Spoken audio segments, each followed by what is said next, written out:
मित्रांनो, उद्धव ठाकरे खरं बोलले, खरोखर खरं बोलले. अगदी गळ्या शपथ सांगतो खरं बोलले.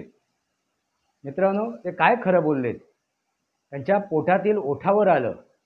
जे पोटात दडलेलं होतं ना, ते ओठावर आलं आणि ते खरं बोलले.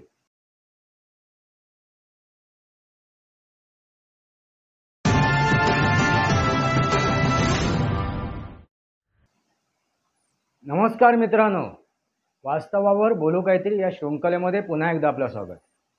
मी आपला मित्र राजेश वासंती साबाजी केळुसकर. मित्रांनो, उद्धव ठाकरे खरं बोलले, खरोखर खरं बोलले. अगदी गळ्या शपथ सांगतो खरं बोलले. मित्रांनो, ते काय खरं बोललेत? त्यांच्या पोटातील ओठावर आलं. जे पोटात दडलेलं होतं ना, ते ओठावर आलं आणि ते खरं बोलले. नक्की काय खरं बोललेत ते जरा त्यांच्याच मुखातून आधी ऐका, मग आपण त्याच्यावरती चर्चा करूया. ऐका जरा त्यांचं.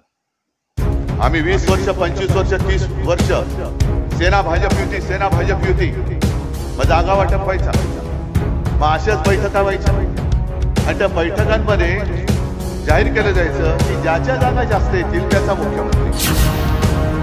जाहीर केलं जायचं की ज्याच्या जागा जास्त येतील त्याचा मुख्यमंत्री. जाहीर केलं जायचं की ज्याच्या जागा जास्त येतील त्याचा मुख्यमंत्री. जाहीर केलं जायचं की ज्याच्या जागा जास्त येतील त्याचा मुख्यमंत्री. ऐकलत का मित्रांनो? छोटीशी क्लिप टाकली. ते खरं बोलले. ते काय म्हणाले त्याच्यात? त्यांचं वक्तव्य काय आहे? तर सेना आणि भारतीय जनता पार्टी यांची जी युती होती यापूर्वी, जे 25-30 वर्ष आम्ही जी युती सांभाळली, जी युती केली आणि ते युती करून आम्ही जे काय लोकसभा आणि विधानसभेच्या निवडणुका लढवल्या, त्या आम्ही युती करून लढवल्या. आणि पण त्यापूर्वी ज्यावेळी आम्ही ती युती केल्यानंतर आम्ही असेच एकदा, म्हणजे आता त्यांनी आघाडी केली आहे, तर आघाडीच्या लोकांना ते निदर्शन करत होते, त्यांना संबोधन करत होते. ते काय म्हणालेत? असंच आम्ही युतीच्या काळातसुद्धा करत होतो. आणि काय ठराव केला होता? ज्याच्याकडे जास्त उमेदवार असतील त्याचा मुख्यमंत्री. या पक्षाकडे जास्त उमेदवार असतील त्याचा मुख्यमंत्री. मित्रांनो, लक्षात घ्या, सत्य नेहमी ओठावर येते. आज नाही उद्या कुठल्या ना कुठल्या प्रकारे ते बाहेर येतेच मित्रांनो. जे 2019 नंतर जे त्यांनी सत्य सांगण्याचा प्रयत्न केला की भारतीय जनता पार्टीने मला वचन दिलं होतं, त्या अमित शहानी मला वचन दिलं होतं बंद दरवाजाच्या मागे, ते वचन त्यांनी पाळलं नाही. मला मुख्यमंत्री बनवणार होते, ते पाळलं नाही. अशी जी त्यांनी रट लावली होती, अशी जी री ओढली होती, असं रडगाणं सुरू केलं होतं. मित्रांनो, त्याने आता अगदी उघड्या दरवाजाच्या बाहेर हे सगळं मान्य केलं. काय ठरलं होतं त्यावेळेला किंवा त्यापूर्वीसुद्धा जितके वर्ष त्यांनी युतीमध्ये काढलेत, युतीमध्ये त्याने आपलं राज्य चालवलं, त्या दोघांनी मिळून. म्हणजे कोणी? भारतीय जनता पार्टी आणि शिवसेना. मग ते विरोधी पक्षामध्ये असो किंवा सत्तेमध्ये असो, त्यामुळे त्यांचा एकच अजेंडा होता, एकच त्यांचा क्रायटेरिया, नियम होता. तो म्हणजे काय? की ज्यांचे सर्वाधिक उमेदवार असतील त्यांचा मुख्यमंत्री. म्हणजे विधानसभेमध्ये, लोकसभेमध्ये नव्हे, विधानसभेमध्ये. मित्रांनो, याचा अर्थ काय? याचा अर्थ बंद दरवाजाच्या मागे ते खोटं बोलले. आणि ते खोटं बोलले हे त्याने आज मान्य केलं जगासमोर, उघड्या दरवाजासमोर, सार्वजनिक ठिकाणी त्यांनी ते मान्य केलं. मित्रांनो, बघा काय असते माहिती आहे मित्रांनो, खोटं आहे ना एका मर्यादेपर्यंत टिकते. एकदा मर्यादेपर्यंत त्याला काय असते, जीव असतो त्याला, त्या खोट्याला. त्याच्यानंतर ते खोटं टिकत नाही मित्रांनो. किती रेटून बोला, किती आकांड तांडव करा, कितीही ते बेंबीच्या देठापासून तुम्ही बोला, त्या काही काळापुरतं, काही क्षणापुरतं ते खोटं खरं वाटत जाते. कारण ते खरं परत रिपीट जर आपण बोलत गेलो तर. मित्रांनो, लक्षात घ्या. पण वास्तव स्थिती ही कधीही तशीच राहत नाही. वास्तव हळूहळू जगासमोर येतेच. म्हणून मी म्हणतो वास्तवावरती बोलू काहीतरी. मित्रांनो लक्षात घ्या, वास्तवावरती बोलू काहीतरी. वास्तव जर आपल्याला समजून घ्यायचं असेल तर आपल्याला इतिहास जाणून घ्यावा लागेल. इतिहास, भूतकाळ जाणून घ्यावा लागेल. आपण 1800 वर्ष का गुलाम राहिलो हे आपल्याला समजून घ्यावं लागेल. आणि हे राहण्याचं कारण काय आहे तर खोटेपणा. आपली जे राजकीय महत्त्वाकांक्षा असतील किंवा राजकीय जो त्यांचा मतलब असेल ते साध्य करण्यासाठी ज्यावेळी दिशाभूल केली जाते, भ्रमित केलं जाते, त्यावेळी आपण कोण होतो? त्यांचे गुलाम होतो. मित्रांनो लक्षात घ्या. आणि ह्याच गुलामगिरीमुळे लोकसभेच्या निवडणुकीमध्ये नरेंद्र मोदीजी यांना 240 पर्यंत थांबावं लागलं. 240 पर्यंत म्हणजे त्यांचे उमेदवार 240च आलेत. असो मित्रांनो, तो विषय महत्त्वाचा नाही आहे. महत्त्वाचा आहे पण आता नाही आहे. हा मुद्दा मी त्याची वाच्यता केली आहे तुमच्यासमोर तुम्हाला जागं करण्यासाठी. कारण काय करायचं आहे, तुमच्या सद्विवेक बुद्धीचा वापर करा तुम्ही. कोण काय सांगतोय, भले आज मी तुम्हाला काहीतरी सांगतोय, मी काहीतरी संबोधन करतोय, तरीसुद्धा माझ्यावरती विश्वास ठेवताना सुद्धा तुम्ही पहिल्यांदा ते पडताळा की खरोखरच ही व्यक्ती खरं बोलते का, हे आपले विचार जी मांडते ती खरोखरच खरं बोलते का, हे पडताळा. आणि मग शेवटी त्याच्या निष्कर्षावरती पोचा. आधीच निष्कर्षावरती पोचू नका. मित्रांनो लक्षात आलं का? आपण काय करतो? भावनिक होतो आणि निष्कर्ष काढतो. भावना प्रधान होऊ नका. भावना प्रधानाने आपलं स्वतःचं सुद्धा नुकसान होते आणि दुसऱ्याचं सुद्धा नुकसान होते. असो मित्रांनो, तर शेवटी उद्धव ठाकरे खरं बोलले. मित्रांनो लक्षात घ्या, आता खरं त्यांच्या पोटात किती दडलेलं आहे ते हळूहळू आता ओठावर येणार. म्हणजे ते काय म्हणाले ते गद्दार गद्दार गद्दार, आता ते सुद्धा त्यांच्यावर ओठावर येईल की गद्दारी नेमकी कोणी केली, नेमकी कोणी केली. दुसरी गोष्ट काय, काय ते खोके सरकार. म्हणजे हा जो विषय आहे, हे जे एक विषय आहेत ते आता जगासमोर येतील. जसं त्यांनी आता बंद दरवाजाच्या मागे काय घडलं 2019च्या अगोदर, निवडणुकीच्या अगोदर, त्या विधानसभेच्या निवडणुकीच्या अगोदर काय घडलं हे गुपित त्यांनी आता जगासमोर मांडलं, ठेवलं. तसंच आता गद्दार, 100 खोके एकदम ओके वगैरे वगैरे जे काय त्यांनी आता विरोधकांवरती, तर त्यांच्यासमोर जे आहेत ते विरोधक आहेत त्यांचे, त्या विरोधकांवरती, भले ते आज सत्ताधारी आहेत तरी त्यांच्यासाठी ते विरोधक आहेत. ते विरोधासाठी जे काय त्यांनी भाष्य केलं मित्रांनो, ते आता हळूहळू बाहेर पडणार आहे आणि येईल जगासमोर. संविधान खतरे में है, लोकतंत्र खतरे में है, हे जे काय ओढली गेली होती, हे जे काय रेटलं जात होतं ते हळूहळू आता बाहेर येते. ते जनसामान्यांच्या लक्षात येते. मित्रांनो लक्षात आलं का? पण मला जनसामान्यांना परत एकदा सांगायचं आहे, हे लक्षात आणण्यासाठी तुमचं नुकसान करून घेऊ नका. तुमचं नुकसान झालं ना, आता 240 पर्यंत नरेंद्र मोदीजींना रोखून तुमचं नुकसान झालेलं आहे. असं मी का म्हणतोय? कारण आता निर्णय घेताना त्यांना 100 वेळा विचार करावा लागते. कारण ते सरकार टिकवायचं आहे त्यांना. कोणी आपला जो सपोर्ट आहे तो काढून घेतला तर हे सरकार कोसळेल. पण काही काळापुरता, काही क्षणापुरतं त्यांना तो सरकार टिकवायचं आहे. त्यामुळे जेवढी ताकद त्यांना हवी होती, कमीत कमी 270 जरी आले असे ना काठावर, तरी ते थोडेसे निर्धास्त राहिले असते. आणि आता त्या वक्फ बोर्डच्या विरोधात जो विषय चालू आहे आणि जगासमोर आहे मित्रांनो, ते सत्य जगासमोर आहे. केरळामधील एक 2000 वर्षापूर्वीचं मंदिर ते वक्फ बोर्डची संपत्ती सांगतायत. म्हणजे 1400 वर्षापूर्वीचा जो धर्म आहे, तथाकथित धर्म, तो कशावरती क्लेम करतोय? तर 2000 वर्षापूर्वीचा मंदिरावरती, त्याच्या जागेवरती. हे एक साधं उदाहरण तुमच्यासमोर ठेवलं आहे मित्रांनो. असो मित्रांनो, तर उद्धव ठाकरे यांनी काय केलं आहे? सत्य तुमच्यासमोर ठेवलेलं आहे. एक नंबरचा मुख्यमंत्री, एक नंबरचा मुख्यमंत्री, सर्वात चांगल्या प्रकारे ज्यांनी राज्य चालवलं असा मुख्यमंत्री. मित्रांनो लक्षात घ्या, अशा मुख्यमंत्र्यांनी, माजी मुख्यमंत्र्यांनी, आजी नव्हे माजी मुख्यमंत्र्यांनी, कारण आता एकनाथ शिंदे मुख्यमंत्री आहेत, तर त्या माजी मुख्यमंत्र्यांनी काय सांगितलं? खरं सांगितलं. काय खरं बोलले ते? परत एकदा आता मी सांगतो तुम्हाला. काय खरं बोलले? की आम्ही ज्यावेळी युतीमध्ये जो का ठराव पास करत होतो, तो ठराव कशा प्रकारचा होता?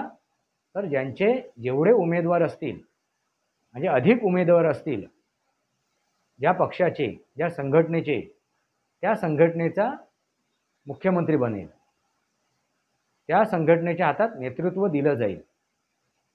आणि हे त्यांनी स्वतः मान्य केलेलं आहे. त्यांच्या जे पोटात होतं एवढे दिवस दडलेलं, तर त्यांच्या ओठावर आलेलं आहे. मित्रांनो तुम्हाला काय वाटते? सत्य हे कधी दाबलं जाऊ शकत नाही. ते आपण रोखू शकत नाही. काही काळापुरतं तुम्ही रोखू शकता, दाबू शकता, पण शेवटी ते बाहेर येतेच. शेवटी ते पाण्यावर तरंगतेच. जी घाण आहे ना, ती पाण्यावर तरंगतेच. आणि तशीच ती घाण जी दाबली गेली होती पाण्यात, ती दिसत नव्हती तुम्हाला, ती आता घाण वर आली, ओठावर आली. ते सत्य ओठावर आलं. घाण नाही म्हणता येईल, सत्य. मित्रांनो लक्षात घ्या. आभार माना तुम्ही, आभार माना उद्धव ठाकरे यांचे, की ते पहिल्या प्रथम सत्य बोलले. ते पहिल्या प्रथम सत्य बोलले. आजपर्यंत ते असत्यच बोलत आले. गेल्या 10-15 वर्षात ते असत्यच बोलत आले. म्हणजे 2014 मध्ये ज्यावेळी ते देवेंद्र फडणवीस यांच्या सोबत जाऊन त्यांनी सरकार चालवलं, युतीमध्ये राहून सुद्धा, आणि विरोधकांनी जेवढा विरोध नाही केला तेवढा विरोध त्यांनी केला. त्यांनी आपल्या ह्यांना, मंत्र्यांना, आपल्या कार्यकर्त्यांना, आपल्या नेत्यांना तो विरोध करायला भाग पडलं. म्हणजे बघा मित्रांनो, त्यांची हिस्सेदारी आहे त्या सरकारामध्ये 2014 ते 2019 मध्ये. आणि तो प्रकल्प, ते प्रोजेक्ट, त्या योजना राबवत आहेत दोघं मिळून, आणि तरीसुद्धा ते काय करत आहेत? विरोध करत आहेत. म्हणजे किती हास्यास्पद गोष्ट आहे मित्रांनो. त्यानंतर 2019 मध्ये ते एकत्र लढलेत, आणि एकत्र लढून हे जनाधार कोणी दिलं होतं? तर जनतेने दिलं होतं. कोणाच्या बाजून होतं? तर युतीच्या बाजून होतं. आणि युतीला दिलेलं जनाधार लाथाडून, त्या जनतेच्या पाठीत खंजीर खुपसून, त्या जनतेचा विश्वासघात करून आणि काय केलं? आघाडी निर्माण केली. स्वतःची लालच, याला महत्त्वाकांक्षा नाही म्हणणार मित्रांनो. महत्त्वाकांक्षा ही दुसऱ्याच्या जीवावरती पूर्ण केली जात नाही. महत्त्वाकांक्षा ही स्वतःच्या जीवावरती, स्वतःच्या हिमतीवरती, स्वतःच्या कुवतीवरती पूर्ण केली जाते. म्हणून याला महत्त्वाकांक्षा म्हणता येणार नाही. मुख्यमंत्री बनण्याची ही लालच होती त्यांची. त्यांना फक्त मुख्यमंत्री बनायचं होतं, आणि ही संधी त्यांच्याकडे चालून आली होती. कारण ज्यावेळी ते 1995 मध्ये ज्यावेळी त्यांच्याकडे एक संधी होती आपल्या वडिलांच्या मार्फत मुख्यमंत्री बनण्याची, तर वडिलांनी त्याला मुख्यमंत्री बनवू दिलं नव्हतं. 1995चं युती सरकारची गोष्ट सांगतोय. त्यावेळी मनोहर जोशी आणि नारायण राणे मुख्यमंत्री बनले. मित्रांनो लक्षात घ्या, मोठा भाऊ म्हणून, शिवसेनेचे अधिक उमेदवार म्हणून, मित्रांनो तो कायदा, तो नियम त्यावेळी पाळला होता ना. मग तो आता 2019 मध्ये सुद्धा पाळायला हवा होता. तो पाळला नाही, आणि काय केलं? युती तोडून आघाडी केली, आणि ह्या महाराष्ट्राची बिघाडी केली. मित्रांनो लक्षात आलं का? आता शरद पवारांना दोष देण्यात काय अर्थ आहे? शरद पवारांची वृत्ती तशीच आहे. मित्रांनो लक्षात घ्या, शरद पवारांची वृत्ती तशीच आहे. तो त्याच मार्गाने ते चालणार. त्याच विचारसरणीची आहेत. तोडो फोडो और मजा करो, राज्य करो नाही म्हणणार, मजा करो, उपभोग घ्या, मतलब साधा, लुटालूट करा, चोऱ्या माऱ्या करा, हेच आजपर्यंत शरद पवार यांनी करत आलेत. काँग्रेसलाच फोडून त्यांनी केलं ना. राज ठाकरे यांच्यासारखी एक संघटना त्यांनी बनवली, नवीन संघटना. तळागाळातील छोट्या मोठ्या कार्यकर्त्यांना गोळा करून त्यांनी काय केलं तर काँग्रेसला फोडून त्यांनी तो राष्ट्रवादी काँग्रेस उभा केला. त्याच्या अगोदर पुलोद तयार केला होता. परत काय काय त्यांनी कुरापात्या केलेले आहेत, कोलांट्या उड्या मारलेले आहेत. असो मित्रांनो, विषय महत्त्वाचा काय तर उद्धव ठाकरे. त्यामुळे शरद पवारांना दोष देण्यात अर्थ नाही, संजय राऊतला सुद्धा दोष देण्यात अर्थ नाही. त्यांची वृत्ती तशीच आहे संजय राऊतची, तो त्याप्रमाणेच वागणार. कारण त्याला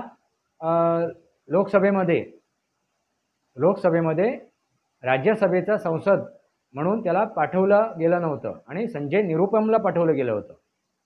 ही खंत त्यांच्या मनात होती, हा राग त्यांच्या मनात होता, हा द्वेष त्यांच्या मनात होता. हा कोणाबद्दल तर बाळासाहेब ठाकरे यांच्याबद्दल, शिवसेनेबद्दल. आणि त्याने तो द्वेष राग अशा प्रकारे काढला, शिवसेना उद्ध्वस्त केली. हा त्यांचा मतलब होता, हा त्यांचा स्वार्थ होता, हा त्यांचा द्वेष होता, हा त्यांचा षडविकार होता. पण इथे विषय काय आहे, वडिलांनी उभी केली संघटना, कुठल्या विचारधारेने उभी केली होती, त्याच्यामागे त्यांची विचारसरणी काय होती, त्यांची नीतिमत्ता काय होती, त्यांनी कोणासमोर किती हात पसरलेत, किती ते झुकलेत, हे सर्व माहीत असतानासुद्धा उद्धव ठाकरे यांनी जे काय 2019मध्ये केलं, जे काय 2014मध्ये केलं, ते अशोभनीय आहे. हे अशोभनीय आहे. तो खोटेपणा आहे, तो लबाडीपणा आहे, तो लुच्चेपणा आहे, तो स्वार्थीपणा आहे. आणि तो स्वार्थीपणा, लुच्चेपणा, खोटेपणा त्याने आपल्या मुखातून मान्य केलेला आहे. मित्रांनो, लक्षात आलं का?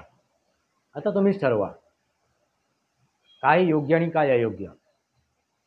येणाऱ्या विधानसभेच्या निवडणुकीमध्ये कोणाला साथ द्यायची, कोणाला साथ द्यायची. मित्रांनो, दुसरा विषय काय की आता पश्चिम बंगालमध्ये जे काय घडते आहे, पश्चिम बंगालमध्ये जे काय घडलं त्याच्याबद्दल यांनी वाच्यता नाही केली. त्या ममता बॅनर्जीवरती त्यांनी बोट नाही ठेवलं. मित्रांनो, लक्षात घ्या, पश्चिम बंगालमध्ये जे काय घडलं, जे काय निर्घुण हत्या झाली, जे काय अश्लील गोष्ट घडली, त्या डॉक्टर महिलेवरती रेप केला गेला, त्या महिलेचा बलात्कार झाला, त्या महिलेचा, आणि त्याची निर्घुण हत्या केली गेली. ह्याच्याबद्दल उद्धव ठाकरे यांच्या मुखातून ब्र निघाला नाही. आणि जे काय बोलले ते थातूरमातूर बोललेत, बोलायचं म्हणून. याचा अर्थ काय मित्रांनो? आणि आता डोंबिवलीमध्ये काय घडते त्याच्या विरोधात त्यांनी आग डोंब उसळलेला आहे त्यांचा.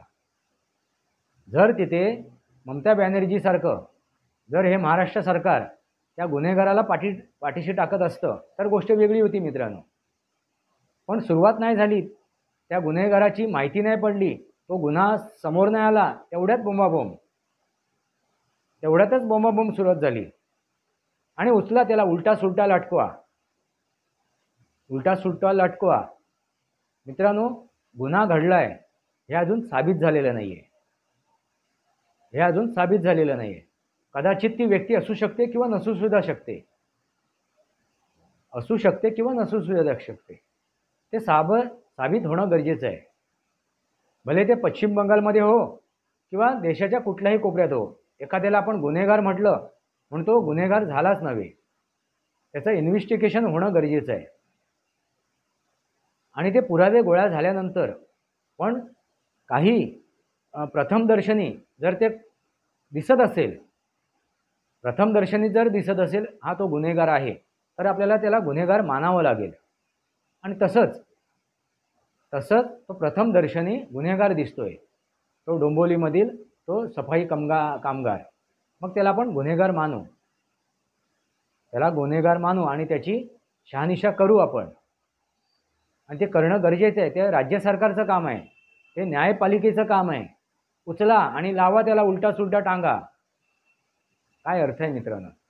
पण जे काय पश्चिम बंगालमध्ये घडलं त्याबद्दल यांनी अवाच्य शब्द काढलेला नाही.